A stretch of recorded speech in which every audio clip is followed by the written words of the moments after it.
오늘 반올림 찬양 콘서트 김미란 인사드리겠습니다. 네, 오늘 반올림 찬양 콘서트는 서대문 교회를 중심으로 오늘 찬양 콘서트를 막을 열 텐데요.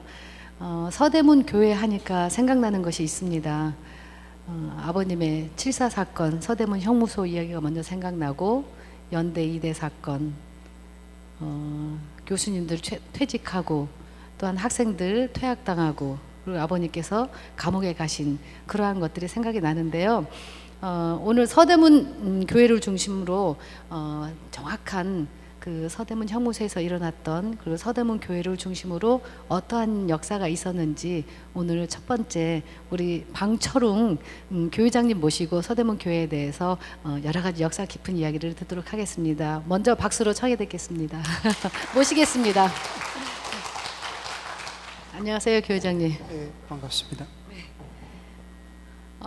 오늘 교회장님께서 가정연합 우리 식구들 하면은 서대문 교회에 대해서 많이 궁금해할 수 있을 것 같습니다. 여러 가지 역사적인 내용이 있기 때문에 궁금한 그런 부분에 대해서 자세하게 한번 말씀을 해주시면 어떨까요? 예, 그러겠습니다. 우리 서대문 교회 관대에 이제 서대문 형무소가 있게 됩니다. 금방 말씀해 주셨던 7.4 사건은 1955년 7월 4일 참아버님께서 서대문 형무소에 구속되는 날인데요.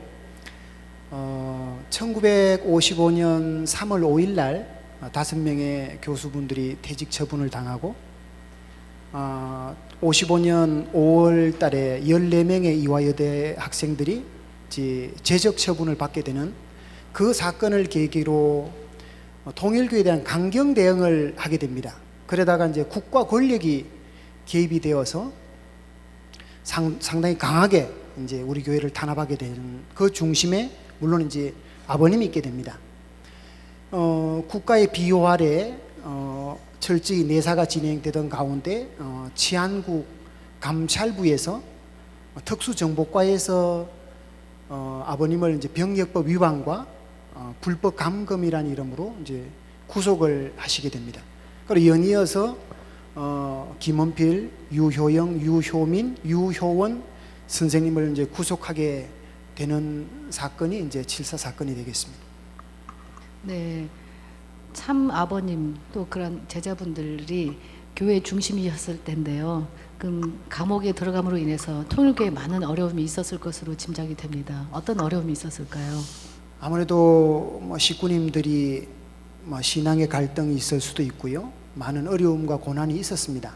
그러니까 그런 가운데에서도 식구님들이 매일같이 교회에 모여서 철야 기도를 하시고 식구님들 간의 그 신뢰와 믿음과 단합이 많이 이루어졌었습니다. 거기에 대한 실예로가 이제 참아버님은 이제 구속되어 있어 서대문 형무소에 계셨고 거기에 이제 아침 8시부터 면회가 가능한 시간이 때였는데 새벽 1시부터 서로 식구님들이 면회를 가시려고 해서 새벽 1시부터 밤새도록 줄을 서서 면회를 기다렸던, 그러니까 식구님들에게 뜨거운 마음이 있었죠. 그 뜨거운 마음을 대하는 아버님은 정말 식구님들에게 어려운 지금 환경권이니까 정말 희망을 잃지 않도록 아주 간곡하게 말씀을 주시곤 있었습니다. 이렇게 현장에서 교회장님 같은 이렇게 공직자분들이 계셔서 저희 교회는 많은 소망이 있는 것 같습니다. 이 서대문 교회가 많은 역사와 그런 깊은 사연이 있다고 들었는데요. 어떠한 사연이 있는지 말씀해 주시겠습니까? 네, 서대문 교회가 1960년도에 텐트 생활로부터 시작을 했습니다. 그리고는 67년 5월에 이제 정식 교회로 출범하게 되는 유서 깊은 교회입니다. 참아버님께서 3번을 순회로 오셨고 참자님께서 2번을 방문해 주셨던 교회가 되겠습니다. 교회장님, 서대문 교회에 계시면서 가장 기억에 남는 일이 있으시다면 어떤 걸 기억이 남으신지요? 제가 기원절 행사가 끝나고 3월 31일 날 이제 서대문 교회에 발령을 받아서 첫 예배를 드리게 되었습니다. 보통은 이제 식구님들이 계시고 교회장들이 부임을 해 가지 않습니까? 그러면 뭐 어느 교회장 뭐 취임 예배 이렇게 되는데, 저는 이제 입장이 바뀌었습니다. 제가 몇 분의 식구님하고 저희들이 이제 저희 가정에 이제 교회 성전을 청소하고 어떤 분이 오실지 어떤 마음으로 오실지를 모르니까 제가 만드는 프랭카드에 방철훈 교회장 취임 예배 그럴 수는 없지 않습니까? 그래가지고 아직 이런 봄이지만 노란 개나리색 바탕에다가 진달래 꽃을 양쪽으로 넣어가지고 아름다운 만남 행복한 동행 이란 슬로건으로 예배를 드렸던 적이 있습니다. 그리고 조금 전에도 말씀드렸다시피 우리가 청복궁 교회로부터 분립되어 나오는 입장이기 때문에 어떤 분이 계신지 어떤 마음으로 오시는지를 모르는 입장이니까 제가 설교 원고를 한 10번을 고쳤습니다. 그 침예배 보는 그날도 새벽 2시쯤 일어나서 원고를 다듬고 해서 예배를 드렸었고요. 그렇게 첫 예배를 드리고 마침 협회 지원하에 3개월에 걸쳐서 리모델링 공사를 하고 그해 9월 달에 협회장님 모시고 정축 봉헌 예배를 드리게 되었었습니다. 네, 그런 사연이 있었군요. 서대문 교회 자랑이 있다면 구체적으로 어떤 자랑이 있을까요? 한 3가지로 좀 말씀드리고 싶은데요. 하나는 우리 강현실 회장님께서 서대문 교회의 순회사로 계실 적에 자마버님께 좀 간곡히 부탁을 드려서 그때 A타입 교회가 상당히 좀 열악한 환경이었거든요. 진입로도 없었고, 그래서 좀 넓은 공간에 지하 1층, 지상 4층에 슬라브 건물을 구입하게 되었습니다. 그래서 교회 환경적으로는 정말 멋진 교회고요. 그리고 우리 여기 재직 회장님하고 부인 회장님도 나오셨고 그랬는데, 하여튼에 교회에 대해서 정말 헌신적이시고, 우리 교회 원로 목사님 4가정이 계신데요, 항상 중심을 잡아주시고 계시고요. 그리고 좀 외적으로 말한다면 우리 교회 중심으로 매년 10월 둘째 주 토요일 날 서대문 공원의 독립관 앞에서 순국선열 정신 선양대 및 한일합동 위령제를 하거든요.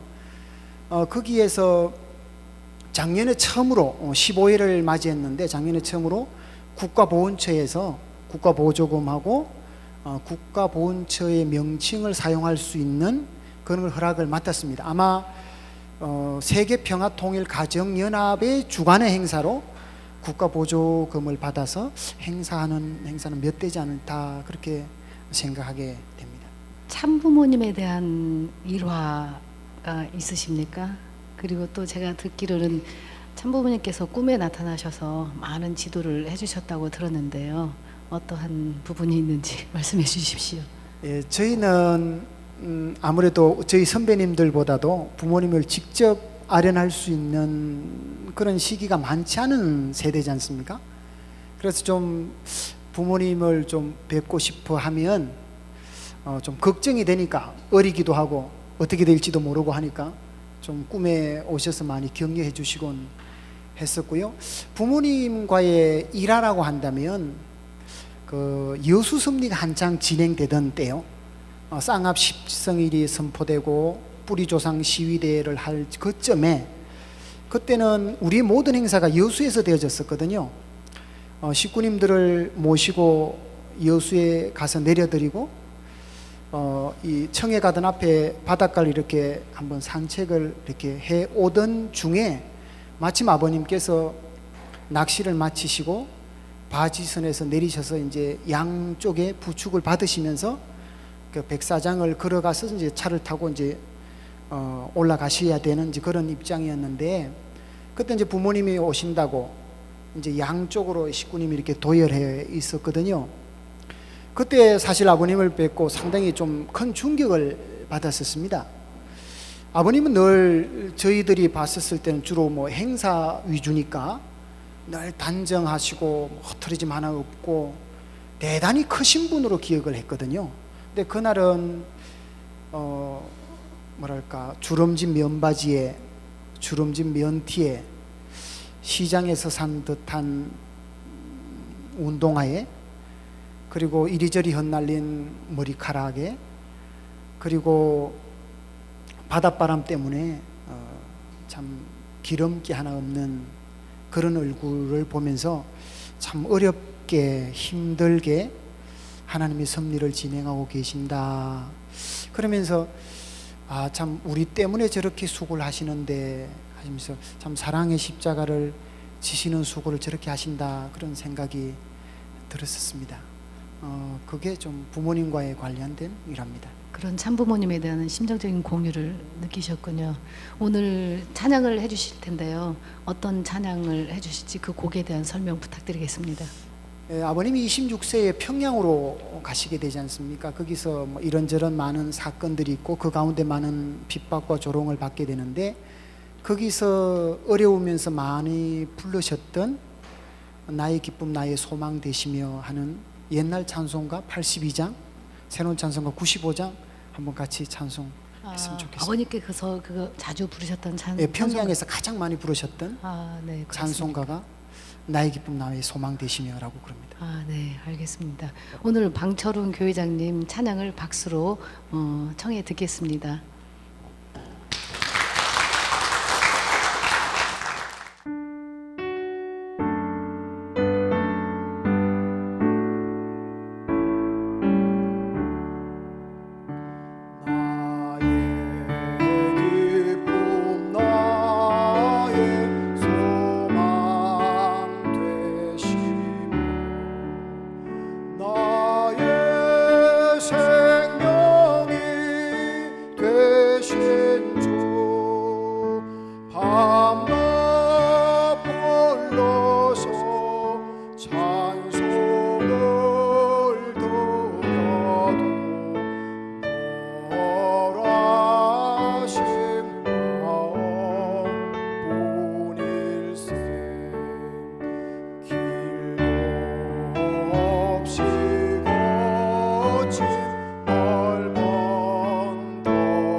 참 아버님께서 평양에서 조롱을 받으면서 이 찬송을 부르셨다고 하는데 어떤 마음으로 우리 아버님께서는 이 찬송을 부르셨을까 한번 생각을 해봤습니다.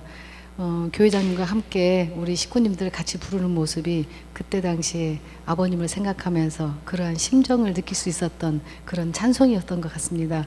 오늘 방철훈 교회장님 찬양에 대해서 다시 감사의 박수 부탁드리겠습니다.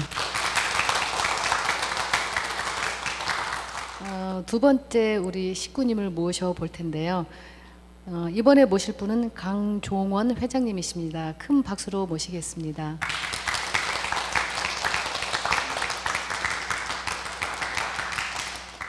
날이 점점 더워지고 있는데요. 회장님이 교회에 입교하시게 된 지가 이렇게 더운 여름이라고 들었습니다. 그렇습니다. 너무나 긴 오래전에 58년 전 이야기를 해야 되니까 조금 좀 어렴풋한 그런 얘기도 되지만은 저는 그때는 6.25 전쟁이 난 후에 그 복구가 제대로 되지 않는 그런 국가 상황이라서 경제적으로 굉장히 어려운 때였어요. 그때 아마 전반적으로 밥 세 끼를 못 먹고 지낼 때가 전반적으로 그때였다고 봅니다. 근데 우리 나랑 같이 이제 공부하던 옆에 있는 학생이 자기 집에 귀한 선생님이 한 분 계시는데 선생님을 소개를 해줄 테니까 같이 가자. 만일 너를 오늘 못 데려가면 내가 밥을 굶어야 된다고 그래요. 그때는 밥 굶는다는 얘기가 보통 얘기가 아니거든요. 그래서 야 그럴 수가 있냐. 내가 가마. 내가 거기를 갔더니 조그마한 방에 아마 지금 생각하니까 고등학교 갓 졸업하고 머리도 채 길르지 않는 상태에서 전도를 나와서 전도사가 날 보고 앉으라고 하더니 내 앞에 무릎을 착 꿇고 앉아서 눈을 감고 이 동사의 노래를 부르는데 눈물을 흘리면서 그게 아주 그냥 그 있는 그 마음과 뭘 다해서 부르니까 처음에는 내가 이 사람 정신병자가 아닌가 생각할 정도로 그 동사의 노래를 한참 부르고 나니까 나도 눈물이 나왔어요. 왜 그러냐면 그 노래를 부르는 사람이 나를 감동을 시키고 있었습니다. 노래가 끝난 다음에 하는 얘기가 질병과 빈곤과 죄악에서 허덕이는 인류를 구하기 위해서 훌륭한 스승님이 나셨는데 그분이 바로 문선명 선생이십니다. 그 이야기를 듣는 순간에 가슴이 막 요동을 쳤어요. 이야, 이럴 수가 있느냐. 질병과 빈곤과 죄악에서 허덕이는 인류를 구하기 위해서 문선명 선생님이 나셨다. 그 순간에 나는 너무나 감동을 해가지고 내 앞에서 동사의 노래를 부르는 저 청년 같다면은 그렇게 할 수 있겠다. 그래서 그때 그냥 마음 먹고 나도 저 청년과 뜻을 같이 하자고 마음 먹고 교회를 나오는데 이 사람이 가만히 보니까 매일 굶고 있는 거예요. 먹을 게 없으니까. 그래서 저는 그때부터 거의 학교 졸업할 때까지 점심 도시락을 그 학생을 갖다 줬습니다. 그 사람을. 그래서 저는 점심을 한 몇 년 못 먹었어요. 그러고서 60년도 59년 7월 달에 들어왔는데 60년에 아버님이 전주 교회에 오시니까 순회 오시니까 아버님을 뵈러 가자고 하는 그런 연락을 받았어요. 아, 얼마나 이게 감동스러운지. 우리 집에서 전주까지 약 300리입니다. 120km. 그럼 걸어가야죠. 하루 더 24시간이 더 걸려서 걸어갔어요.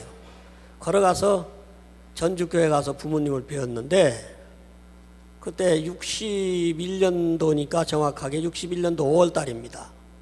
아버님 연세가 우리 인간적인 나이로 41세쯤 되죠. 아주 젊으시. 저렇게 훌륭하고 잘생기고 그냥 아버님 모습을 보는 순간에 질병과 빈곤과 죄악이 없는 인류를 구하기 위해서 현현하신 문선명 선생님. 이건 내 마음에 확 딱 탔어요. 그래서 저 스승님의 말씀이라면 내가 믿고 따라야겠다는 결심이 생겼습니다. 그때 오셔서 그 말씀을 아마 6, 7시간을 말씀하셨는데 땀을 흘리고 눈물을 흘리고 큰 소리로 말씀하셨는데 그때 내가 나이가 어리고 부족해서 아버님 말씀을 잘 이해를 못했어요. 하도 어려워서. 그런데 끝날 무렵에 올여름 7월 20일부터 하는 여름 전도를 다 나가거라. 그 말씀하세요. 근데 나는 그때 동사의 노래 하나는 열심히 불렀으니까 그거는 뭐 다른 사람 앞에 가서도 부르겠는데 통일교에 대해서 아는 거 없었어요. 동사의 노래를 부르면 아주 뭐 내 마음속에 뜻이 다 이루어지고 두려움도 없고 평화가 오고 그랬습니다. 근데 그래서 그때 아버님 말씀이 전도를 다 나가라고 그래서 전도 나가기로 결심을 하고 그 뭘 써내라고 그래서 써내고 임지를 정하고 전라북도 임실군 덕치면 해문리라는 데를 제가 가기로 결심을 하고 다시 300리길을 걸어서 집으로 왔습니다. 그 어려운 시절에 아버님만을 믿고 그렇게 끝까지 따라가기가 정말 결코 쉽지 않았으리라 생각이 듭니다. 어떻게 아버님을 끝까지 이렇게 믿고 따라올 수 있었는지 그 근데 이유가 있다면. 그것이 내가 어떤 이지적으로 판단할 그런 겨를이 없이 저 아버님의 뜻이라면 내가 목숨을 걸고 따라가야 되겠다라고 하는 마음이 우러나고 하니까 아니 갈 수 없었잖아요. 그래서 7월 20일이 돼서 이 보리쌀 맷돌에다 갈아서 도대박 이 봉지다 싸가지고 갔습니다. 거기를 굉장히 멀지요. 거기가 처음으로 집을 떠나서 개척전도를 나갔습니다. 여름인데 어디 가서 누가 밥을 줍니까? 그런데 아버님 그때 말씀이 전도 나가면 굶어 죽지 않는다는 말씀하셨어요. 그러니까 전도 나가면 하나님이 먹을 거 다 주는 줄 알았어요. 가서 하루 굶어도 밥을 안 주고 이틀 굶어도 안 주고 한 20일 굶으니까 여름에 어떻겠습니까? 여름에 쓰러졌어요. 그래도 집에 가고 싶은 생각 없었어요. 왜냐? 40일 기간이니까 40일을 채워야 한다는 거예요. 쓰러졌을 때 처음으로 나는 영적인 시련을 겪었습니다. 우리가 말하는 사탄이 악령이 와서 저를 목을 조르고 죽이려고 했습니다. 그래서 내가 그 싸웠죠. 아버지를 부르고 원리를 부르고 기도를 하면서 싸워서 그 악령을 내가 물리치고 살아났어요. 그런데 그 순간에 하늘은 뭐냐? 천주교인을 시켜서 밥을 갖고 왔어요. 내가 그 밥을 먹고 그 후에 그 동네 사람 이 마당에다가 이제 멍덕을 깔아놓으면 저녁에 동산의 노래를 종이다 써서 붙여놓고 내가 불렀는데 아마 150명, 200명도 모였습니다. 사람들이 많이 왔어요. 내가 동산의 노래를 울면서 부르면 따라서 울면서 불렀어요.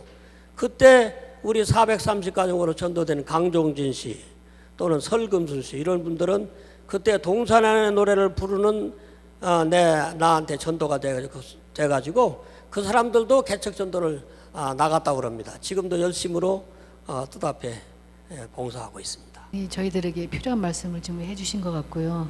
그 초창기의 식구님들의 그 심정을 엿볼 수 있는 그런 말씀인 것 같습니다. 아버님은 영적인 본능을 가지신 분이에요.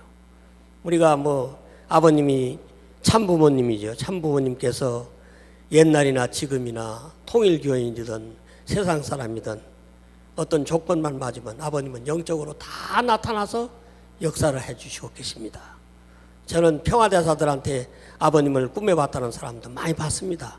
계시로, 환상으로 또는 음성으로 아버님은 시공을 초월해서 세계 인류 앞에 나타나서 역사하시는 확실한 증거가 우리 모두가 갖고 있습니다. 이런 참부모님을 우리가 모시고 가는 길 앞에 어두움은 없습니다. 우리는 이제 참부모님께서 올바른 가르침으로 이 우주를 끝없이 밝혀 놓으셨으니까 우리는 참부모님에 대한 절대신앙, 절대사랑, 절대복종 이것이 최고의 가치고 이것이 최고의 진리고 최고의 선이고 최고의 윤리예요. 도덕이에요. 이것을 우리가 지니고 간다면은 신종족적 메시아 사명도 완수하고 천지인 참부모님 앞에 천일국을 세워드릴 수 있지 않겠는가 싶습니다. 네.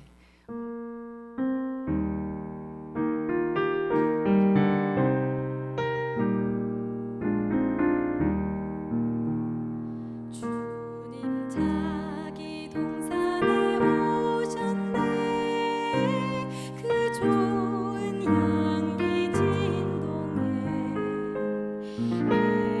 백합화 번성에 백합화 번성에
네, 김경자, 윤정석 권사님 하모니카 두 분의 연주를 들어봤는데요.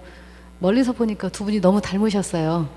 음악도 같은 하모니를 이루면서 하모니카 연주 들으면서 오늘 반올림 찬양 콘서트에 이 두 분의 연주가 저희들의 심정을 반올림해준 그런 느낌을 받았습니다. 좋은 연주 감사합니다. 네, 오늘 마지막 모실 식구님은 니시무라 노리코 식구님. 네, 큰 박수로 모시겠습니다. 안녕하세요. 안녕하세요. 네, 노리코 권사님. 학창 시절에 처음 부모님을 접하였다고 들었는데요. 네. 교회 접봤는데요. 제가 그 대학 시절에 여러 그 인생에 대해서 그 고민하고 있었습니다. 그 전에는 교사가 되고 싶다고 생각은 했었는데 그 후에는 그냥 결혼하고 죽는다 그렇게 생각하면 그 인생에 어떤 의미가 있을까 그런 것을 생각하고 있었고요. 근데 그 학교에서도 아주 친한 친구도 있었는데 그 친구는 그 계속 평생 나의 친구다 그렇게 생각하는 친구가 있었는데 그 친구에게 어떤 날 그 남자친구가 생겼어요.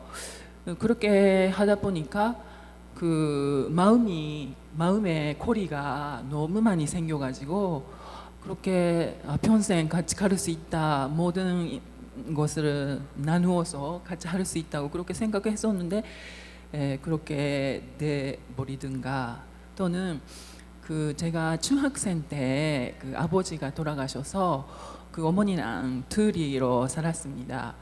근데 그 어머니에게 잘 해드리고 싶고 좀 사랑하고 싶고 그렇게 생각하는데도 그 얼굴을 보면 갈등이 생기고 그런 것은 너무나 자기 혼자서는 어쩔 수 없는 그런 것을 가지고 많이 고민하고 있었습니다.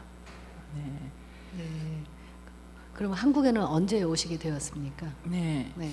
근데 한국에서는 제가 93년에 왔습니다. 우리는 그 원래 일일 가정인데요. 남편은 한 8년 전에 그 귀화해서 한국 사람이가 됐는데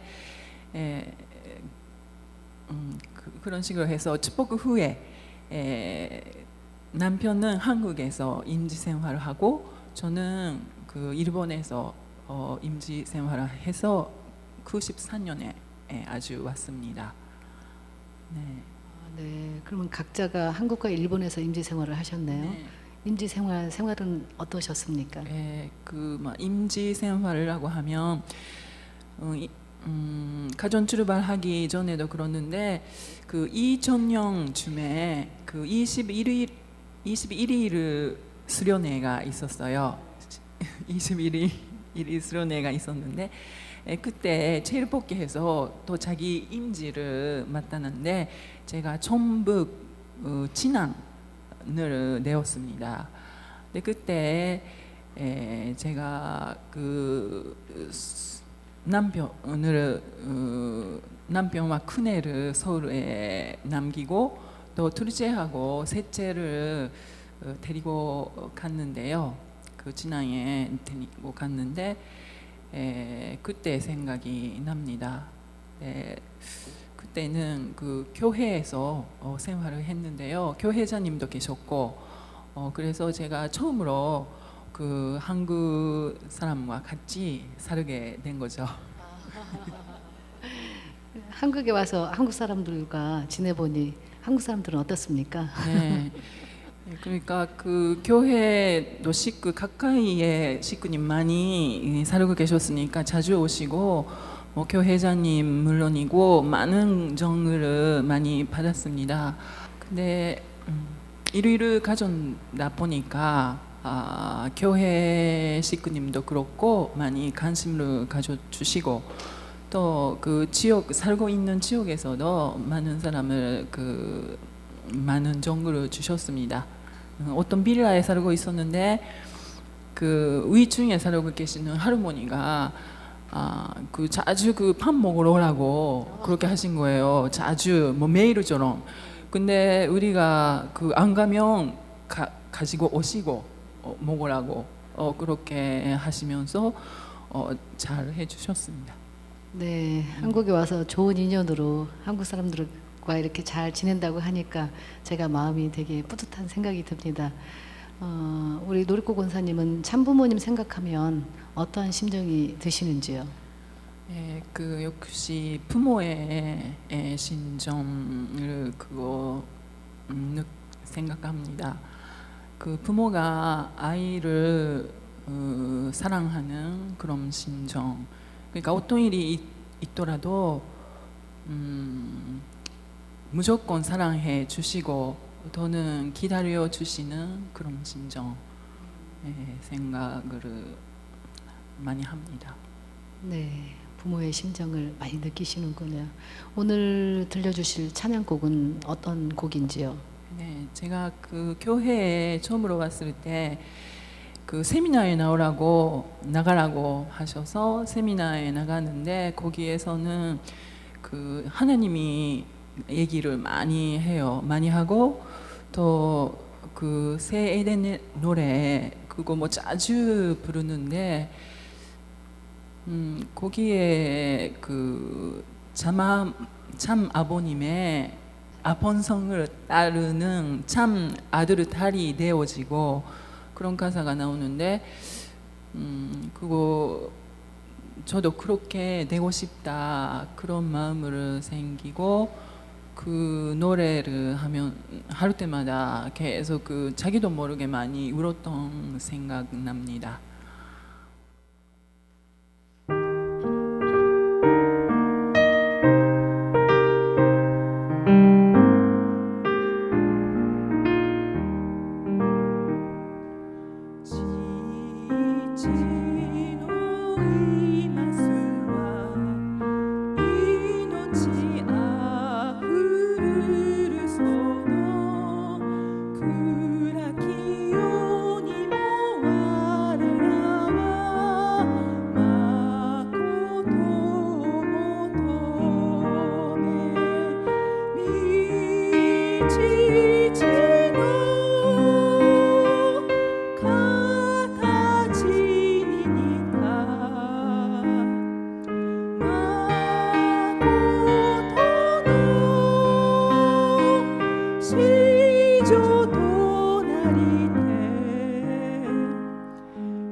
오늘은 내 가오리다라는 성가 곡을 준비하였는데요. 이 내 가오리다 이 성가도 사실은 이 서대문 형무소와 연관이 있는 곡입니다.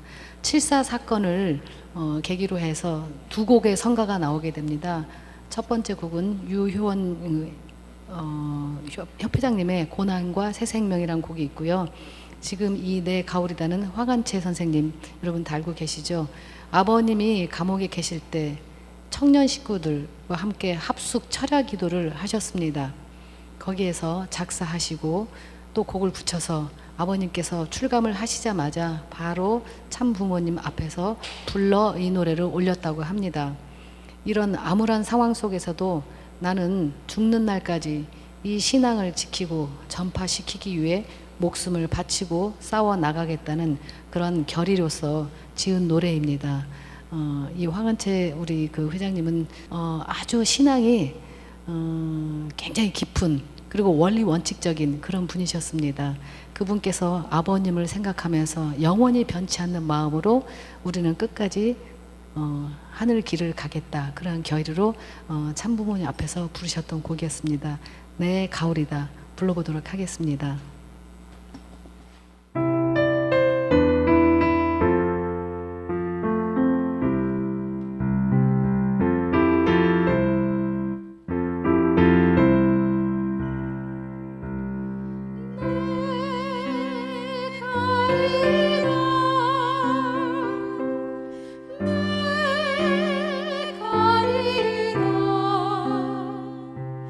아버님 걸으신 길 눈물의 길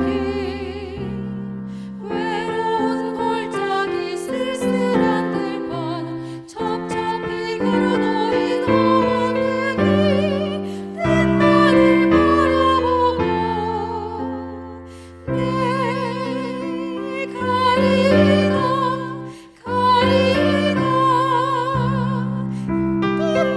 바라보고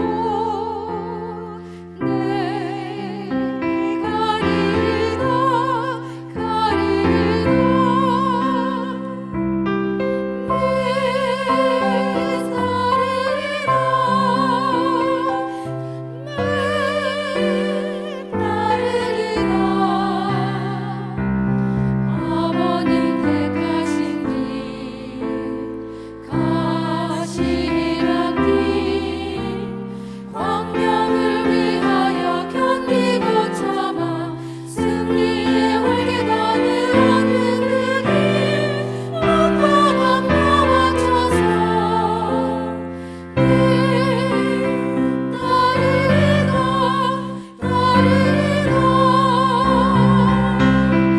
온마음 나와줘서 따르리라 따르리라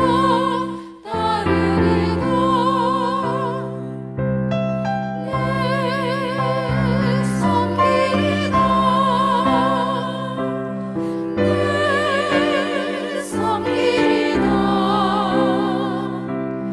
아버님 뜻하신 길 괴로운 길 6천년 기나긴 원한을 품고 영광의 본향집을 찾는 그길 사탄을 물리치고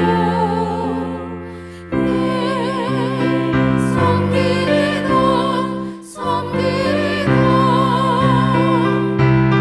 사탄을 물리치고 섬기리라 섬기리라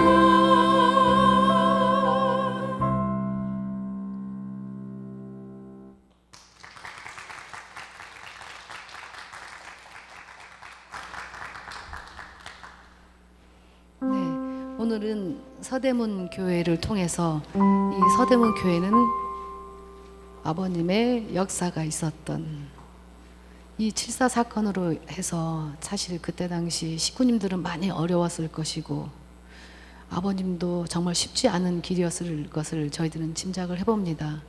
그러한 가운데서도 아버님께서는 출감하신 후 물론 무죄로 출감하셨지만은 출감하신 후 바로 갑사에 가셔서 일본의 개척의 길을 또 한 번 생각을 하십니다. 이렇게 참 아버님께서는 아무리 어려운 그런 혹독한 시련 속에서도 하나님의 뜻만을 생각하면서 인류를 생각하는, 인류를 구원하는 그 길만을 가셨던 우리 참 아버님이셨습니다.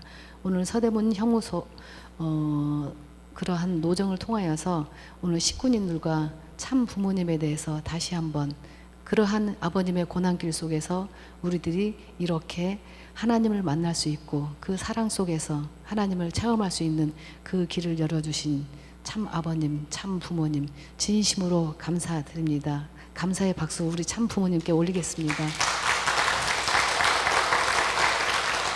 오늘 참 부모님과 우리 하늘 부모님의 축복이 우리 식구님들 함께 하기를 진심으로 바라면서 인사드리겠습니다. 감사합니다.